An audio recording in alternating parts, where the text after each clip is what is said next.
"I'll ruin you tonight," the cold millionaire said. But on the wedding night, he was the one who fell. Hello everyone. Before we begin today's story, I have a small favor to ask. Please hit subscribe and turn on the notification bell so you never miss our new videos. It is quick, free, and the best way to support us in bringing you more dramatic stories. Your support truly means the world to us. Where are you watching from? Drop your city or country in the comments below. Thank you very much. Now, let us return to tonight's story. Rain whispered against the glass walls of the rooftop bar as Ethan Ward sat alone, the skyline of Manhattan flickering behind him. He was 32, every inch the image of a man who had won everything: money, reputation, control. Yet, as lightning cut through the sky, his reflection in the window looked more like a ghost than a victor. Across the room, Lia Carter clutched her worn leather purse, her fingers trembling around the hospital invoice she could not pay. Her younger brother was waiting for surgery at St. Mary's, and time was running out. She had not eaten since yesterday, but fear had a way of dulling hunger. When the assistant told her, "Mr. Ward will see you now," she almost turned back. Ethan did not stand to greet her. He simply slid a thin folder across the table. "Read it," he said. His voice was smooth, practiced, detached. She hesitated, eyes scanning the pages. Marriage agreement. Her throat tightened. This must be a joke. Hardly. He leaned back, one hand around a half-empty glass of whiskey. "You need $200,000. I need a wife for 3 months. Sign this, and both our problems disappear." She looked up, trying to read his expression. His eyes were blue, cold, the color of a winter ocean. "Why me?" she whispered. "Because you are ordinary," he replied. "No attachments, no press, no risks." The rain grew louder, filling the silence between them. Leah's lips parted, but no words came out. Ethan reached into his jacket, pulled out a pen, and placed it beside the folder. "You will live at my estate, attend 5 public events, and follow the rules inside that contract. You will not fall in love with me, and I will not pretend to love you. At the end of 3 months, you walk away, debt-free, simple." "Lou," she forced a breath, anger and disbelief swirling together. "You are unbelievable." Ethan's tone did not change. Reality often is. Her eyes fell to the final clause. No intimacy, no interference in personal affairs. Confidentiality, absolute. The letters seemed to burn on the page. Somewhere between pride and despair, something inside her cracked. "You said you could transfer the money immediately?" she asked, voice unsteady. He nodded once. Before midnight, Leah stared at the pen. The rain blurred the city lights beyond the glass. She thought of her brother's pale face, of the monitors that beeped slower each hour. Pride would not save him. This contract could. She took the pen and signed her name. Ethan's jaw tightened, just barely. "Good," he said quietly. "Our wedding will be private. Tomorrow morning." When she rose to leave, he stopped her with a final sentence, soft but sharp enough to cut through the storm. "Do not expect romance, Miss Carter. I am not that kind of man." She turned, meeting his gaze for the first time without flinching. "Do not worry, Mr. Ward. I am not that kind of woman." Outside, thunder rolled across the sky as she disappeared into the rain, unaware that this cold arrangement would become the one thing capable of thawing his frozen heart. The next morning came gray and heavy with rain. Leah stood before the courthouse in a simple beige dress that did not quite fit, holding a bouquet someone from Ethan's staff had handed her moments before. The cold bit through her skin, but she said nothing. Inside, the ceremony was quiet, almost mechanical. There were no guests, no music, just a notary, Ethan's lawyer, and a contract that would bind 2 strangers for 3 months. When the officiant said, "You may exchange rings," Ethan slipped a plain silver band onto her finger. His touch was brief, impersonal, yet something in his eyes flickered for half a second before turning cold again. "Welcome to your new life, Mrs. Ward," he said softly. Her voice trembled just enough to betray her nerves. "I hope it is worth the price you paid." Outside, the rain had slowed to a drizzle when a black car pulled up. Ethan's driver opened the door, and Leah slid in without a word. The ride to his estate took nearly 2 hours. The farther they drove, the quieter the world became, the city lights fading into rolling hills and iron gates. When the car finally stopped, she saw it a vast mansion of stone and glass rising from the mist. It looked more like a museum than a home. Inside, everything was silent. The air smelled faintly of cedar and polish. Chandeliers glowed above marble floors, and portraits of stern-faced ancestors lined the hallway. A maid appeared, speaking politely. "Mrs. Ward, your room is ready." "No." "My room?" Leah asked, glancing at Ethan. He did not look at her. "End of the East Wing. I prefer to work late. You will find everything you need there." Her fingers tightened on her purse. "So we are strangers even under the same roof?" Ethan's tone did not change. "We are business partners. Do not make this harder than it already is." Then he walked away, his footsteps echoing against the marble until they disappeared. That night, Leah unpacked in silence. The room was beautiful, but cold velvet curtains, a canopy bed, an enormous window overlooking the empty gardens. She placed a small framed photo of her brother on the nightstand, the only piece of home she had left. For a long time, she sat by the window, watching lightning flash beyond the hills. Somewhere in this mansion, the man she had just married was probably drinking alone, unaware that she had traded her freedom for her brother's heartbeat.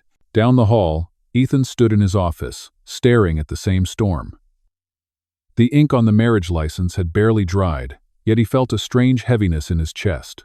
He told himself it was only fatigue, nothing more. She would stay out of his way, fulfill her side of the deal, and leave when the time came. Simple, predictable, controlled. But when he caught a glimpse of her through the reflection in the window, small, fragile, sitting in the dim glow of her lamp, something in that control began to crack. He turned away sharply, as if denying the thought could erase it. Outside, thunder rolled again, carrying through the empty halls of the Ward estate. Two strangers had just bound their lives with ink and silence, unaware that the contract meant to keep their hearts apart would soon become the very thing that pulled them together. Days passed like pages in a book Leah could not stop reading but could not quite understand. Every morning, she ate breakfast alone in the sunroom, while Ethan disappeared into meetings and conference calls that filled the entire mansion with his voice. His schedule was written in stone. Hers was blank. At first, she stayed quiet, keeping to her room, trying to avoid the staff's curious looks. But one afternoon, she wandered into the library, a cathedral of shelves and dust and sunlight. She ran her fingers across the spines of books she could never afford to own. "You read those or just collect them for decoration?" she said when she realized Ethan was standing at the far end, watching her. He did not smile. "Knowledge should look good too." Her eyes met his for the briefest moment. "And people? Should they just look good, Mr. Ward?" Ethan turned away, pretending to browse a shelf. "You are not part of the decor, Leah. You are part of a transaction. Keep that in mind." His words stung more than she wanted to admit. She left without replying, her footsteps sharp against the marble floor. That night, she told herself she would not cry. But in the quiet of her room, with only the storm outside for company, she did. 2 days later, his secretary arrived with a list of 5 public events where Mrs. Ward would be required to appear. A gala, a charity dinner, a business luncheon. Leah stared at the elegant handwriting and muttered, "5 nights of pretending." Ethan's assistant smiled politely. "The wardrobe team will handle your fittings." The fittings were humiliating. The designer circled her like she was a mannequin. "You are too thin. Stand straighter. Mr. Ward prefers classic style, not drama." Leah forced a smile, biting down the anger rising in her chest. That evening, she found Ethan in his office and dropped the event list on his desk. "I signed your contract, but nowhere did it say I had to be paraded around like property." He looked up, calm but cold. "Appearances matter, Mrs. Ward. They protect both of us." "From what? The truth?" she snapped. He sighed, leaning back in his chair. "From rumors that destroy reputations. You will survive a few camera flashes." "Oh." She wanted to scream at him, to remind him she had traded her dignity to save someone's life. But then she saw the exhaustion in his face, the kind that no money could erase. For a heartbeat, she wondered if he was as trapped as she was. Later that night, she walked through the gardens alone. The air smelled of rain and roses. She saw a figure near the balcony above Ethan, phone in hand, speaking quietly. His tone was sharp, commanding. But when he ended the call, he stayed there, silent, staring out at the dark horizon. For the first time, Leah did not see a man made of stone. She saw someone standing on the edge of something he did not understand, loneliness that mirrored her own. Inside, The mansion lights flickered as if the house itself was breathing. Somewhere deep within that silence, a shift had begun, small, invisible, but unstoppable.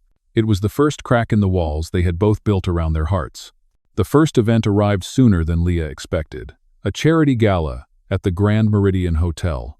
By the time the car pulled up to the marble entrance, she could already hear the murmur of cameras and the hum of expensive laughter. Ethan stepped out first, immaculate in a black tuxedo, his presence commanding even before he spoke. Then he turned to her, hand extended. "Remember the rules," he murmured. "Smile when I smile. Speak only if spoken to. No personal questions." Leah placed her hand in his, her pulse thudding beneath the diamonds on her borrowed bracelet. "You make it sound like prison," she whispered. "It is," he said. "Just a prettier one." The flash of cameras burst around them as they walked inside. The air smelled of champagne and money. People greeted Ethan with the kind of practiced admiration that came with power. Leah stood at his side, nodding, smiling, pretending she belonged. An older woman in pearls leaned close. "My dear, how does it feel to marry one of New York's most untouchable bachelors?" Leah's heart stuttered, but her lips curved gracefully. "Like living beside a thunderstorm," she said softly. "You admire it, but you never forget how dangerous it can be." The woman blinked, then laughed, clearly pleased. Even Ethan's mouth twitched with something close to amusement. As the evening went on, Leah found herself moving more naturally, the rhythm of the event blending into her. She danced once with a board member, handled a rude journalist with quick wit, and even made an elderly donor laugh. From across the room, Ethan watched her. The woman he had chosen for convenience was winning over a room full of critics he could barely tolerate. There was something in the way she carried herself, unpolished, honest, that drew people in. He had hired her to play a role, but she was rewriting it entirely. Later, during dinner, a reporter asked a question meant to corner them. "Mr. Ward, is it true this marriage was more of a business arrangement than a romance?" Ethan froze for a fraction of a second. Leah sensed it and spoke before he could. "Every marriage is an arrangement of some kind," she said. "Ours just happened to start with a contract instead of a proposal." The table went quiet. Then the reporter laughed, impressed. "Well said, Mrs. Ward." When they left the gala, rain had begun to fall again, soft and steady. Ethan helped her into the car. His voice was quieter than usual. "You handled that well." Leah looked out the window. "Do I get a gold star, Mr. Ward?" "Something like that," he replied. She smiled faintly. "You know, for someone who claims to feel nothing, you looked almost proud back there." He did not answer. The car moved through the glowing streets, and for the first time, the silence between them did not feel like a wall. It felt like a space waiting to be filled. Back at the mansion, Leah stood in the doorway, raindrops clinging to her hair. Ethan paused beside her, his gaze softer than it had ever been. For one fragile second, she thought he might say something real, but then he turned away, the armor sliding back into place. As his footsteps faded down the hall, she whispered to herself, "Maybe thunder is not meant to be touched." Yet somewhere in the echo of that night, Ethan realized that thunder had already struck, and it had landed in his heart. The next event came only a week later, a corporate board meeting disguised as a family luncheon. The Ward Estate's private dining hall was filled with people who spoke in numbers, not feelings. Leah wore a navy dress that the stylist had chosen, elegant but modest, and kept her expression calm as Ethan guided her through the introductions. "Everyone, this is my wife, Leah," he said simply. There was a polite round of greetings, a few stiff smiles, and the unspoken question that hung in the air, what was this ordinary woman doing beside one of the city's most powerful men? The meeting began. Discussions about acquisitions and mergers filled the room, sharp voices cutting across the long table. Leah tried to follow, but the words blurred together: shares, dividends, margins. She sipped her water and kept silent, her eyes drifting toward Ethan. He looked in control, his tone measured, his focus absolute. Yet when their eyes met for half a heartbeat, he gave a subtle nod, as if to say, "You are doing fine." During lunch, the conversation shifted toward personal matters. One of the older board members smirked. "Mrs. Ward, tell us, do you plan to manage any part of the company, or are you simply enjoying the perks of the position?" A few chuckles followed. Leah felt her stomach tighten. She could feel Ethan's attention on her, waiting to see how she would respond. She smiled, her voice steady. "I am afraid I am not very good with numbers, but I do know value when I see it." The laughter stopped. The older man blinked, unsure if he had been complimented or corrected. Ethan's lips curved slightly, pride flickering in his eyes. The tension eased. The meeting moved on. When it ended, people actually approached Leah to shake her hand. She had survived her first test among the wolves. As the guests left, Ethan walked beside her toward the terrace. "You handled that better than most people in this company," he said quietly. Leah gave a small shrug. "I have spent my life learning how to stay calm while being underestimated. It becomes a skill after a while." For once, Ethan smiled without effort. "I believe it." The afternoon light poured over the garden beyond the terrace. It was the first time Leah had seen Ethan look almost human, less like a businessman and more like a man trying to remember what kindness felt like. A breeze lifted a few strands of her hair, brushing against his sleeve. Neither of them moved. For a moment, it felt as though the world had paused, waiting for one of them to speak. Then a voice interrupted. "Mr. Ward," called the assistant from the doorway, "your attorney is on the line." Ethan stepped back instantly, his composure snapping into place. "Duty calls," he murmured. Leah nodded, forcing a small smile. "Of course it does." He turned and left, but something lingered in the air between them, a warmth that neither of them could name, fragile but growing. That night, Leah stood again by her window, watching the lights flicker in his office across the courtyard. He was pacing, phone pressed to his ear, the glow outlining the shape of a man both powerful and painfully alone. She whispered to herself, "Maybe he is not a storm after all. Maybe he is just a man trying to find his way through it." In that quiet truth, she did not yet realize that Ethan was thinking almost the same thing about her. A thunderstorm rolled in the next evening, the kind that turned the Ward estate into a sea of glass and shadow. The power flickered once, twice, then went out completely. For a moment, the silence was total, no hum of electricity, no distant music from the study, only the sound of rain pounding against the windows. Leah lit a candle, its small flame trembling in the dark. She pulled a blanket around her shoulders and walked down the hallway, the marble floor cold under her bare feet.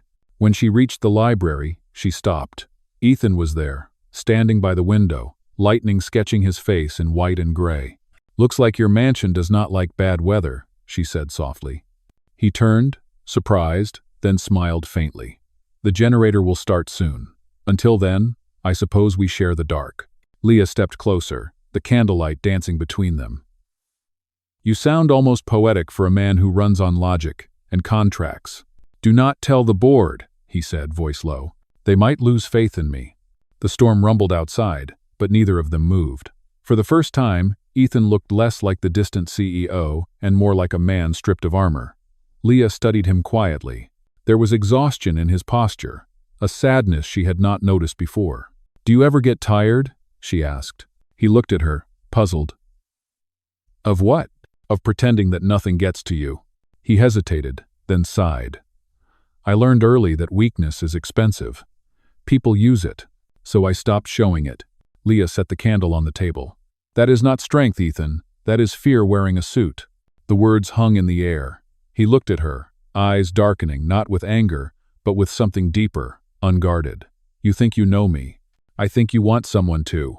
The rain grew heavier, drumming against the glass like applause. Ethan's jaw tightened. He turned away, staring out into the storm. "You should get some rest, Leah." She did not move. "You never answered my question." He looked back slowly. "Yes," he said finally. "I get tired." The power flickered back to life, washing the room in soft golden light. Leah reached for the candle, blew it out, and whispered, then stopped, standing in the dark. For a long moment, they simply looked at each other, two people bound by paper and silence, now bound by something neither of them could name. When she turned to leave, Ethan caught himself wanting to stop her, to say something that mattered. But the words never came. He watched her disappear down the hall, the sound of her footsteps fading like a heartbeat. Later, alone in his room, Ethan found the candle she had left behind. The wax had cooled into an uneven shape, imperfect but real. He traced his thumb along its edge, wondering when a woman he had married for convenience had become the one who could see straight through him. Outside, the storm finally broke, and for the first time in years, Ethan Ward felt the strange, quiet peace of simply being seen. The calm did not last. A week later, Ethan's world began to unravel. It started with whispers in the business columns, rumors that his marriage to Leah was fake, a strategic move to secure a merger deal. At first, he ignored them. But by the second day, every headline carried their names. Contract bride. CEO's secret arrangement. Leah saw it on the news before he did. Her phone buzzed endlessly with messages from unknown numbers. Some were cruel, others curious. She turned the screen face down, her hands shaking. When she looked up, Ethan was already standing in the doorway, his expression unreadable. "I did not leak anything," she said before he could speak. "I know," he replied, voice low. "But someone did." "Who would want to?" He exhaled slowly. "Someone who wants control of what I have. Someone who benefits from scandal." By afternoon, the estate was swarming with reporters. Flashing cameras followed their every move. Leah tried to step outside once, but the moment she opened the gate, microphones and questions came at her like rain. "Is it true you were paid to marry him? Are you even his legal wife? Did you know this was a publicity stunt?" She pushed through the crowd, heart pounding, until security pulled her back inside. Ethan met her in the foyer. "Stay inside. Do not talk to anyone."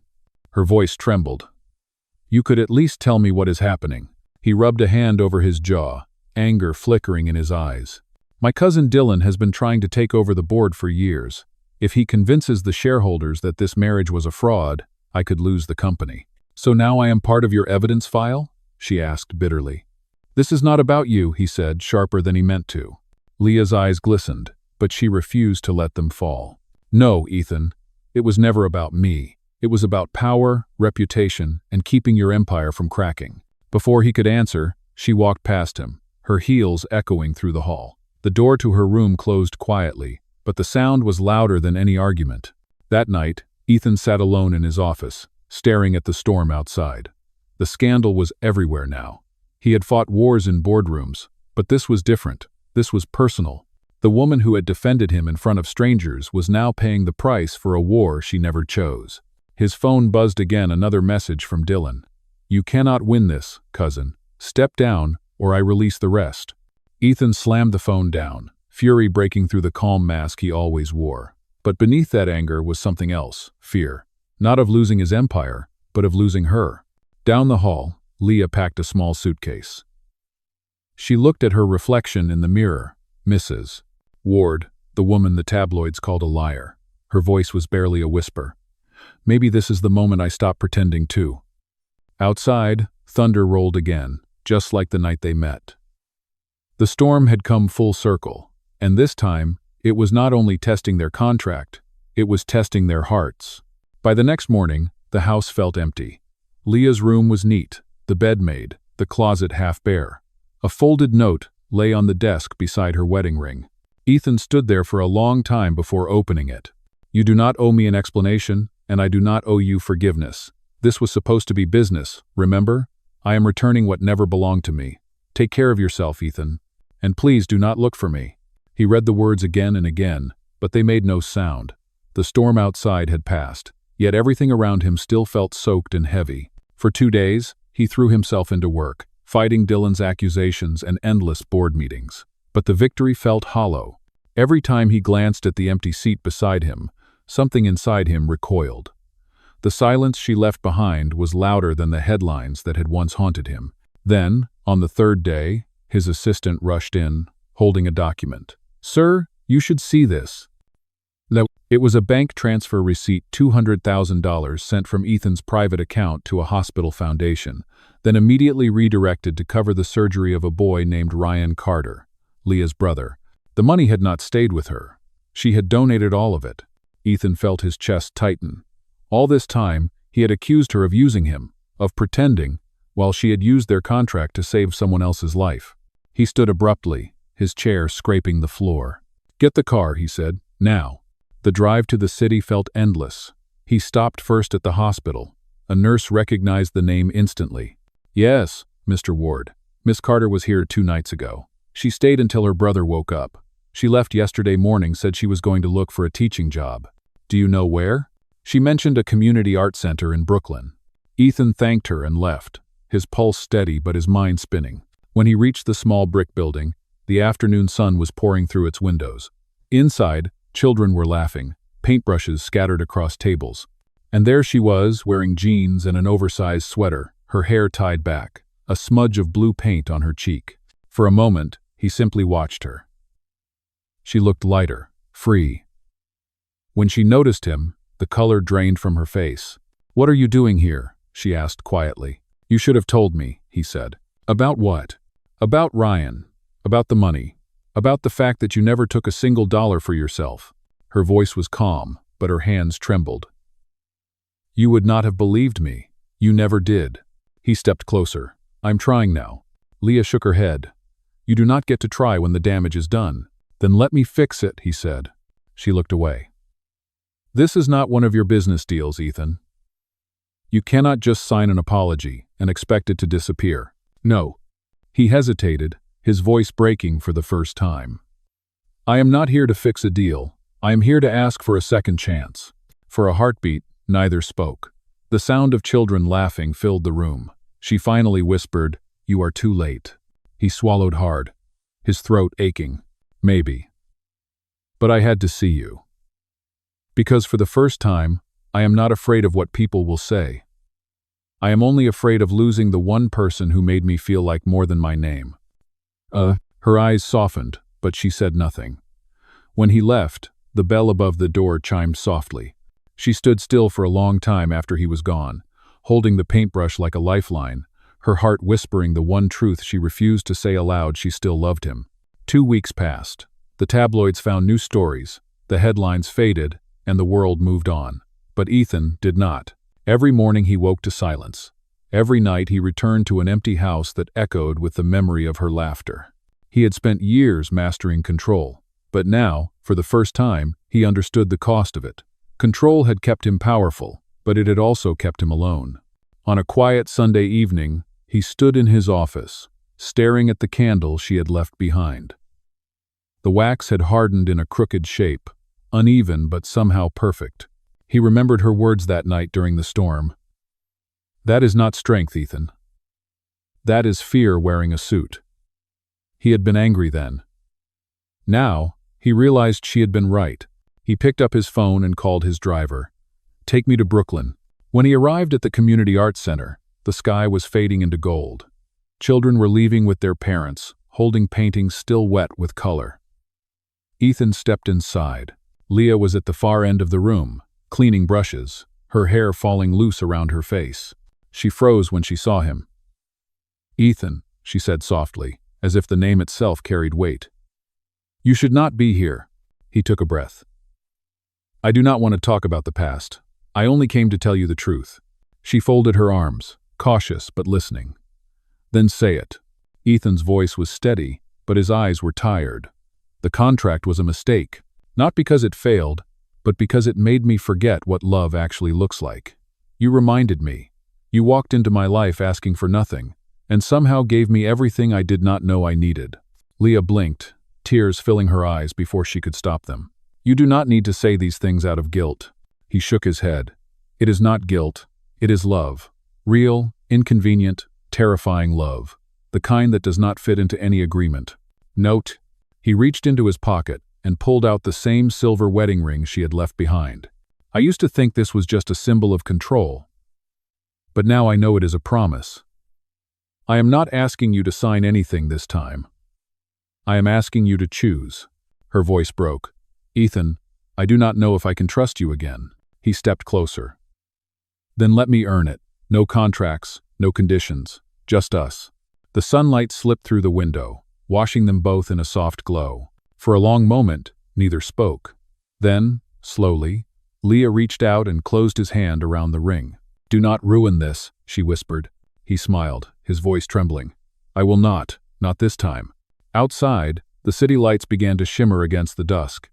They stood there, surrounded by the scent of paint and rain, the noise of distant traffic, and the quiet heartbeat of something new, something real.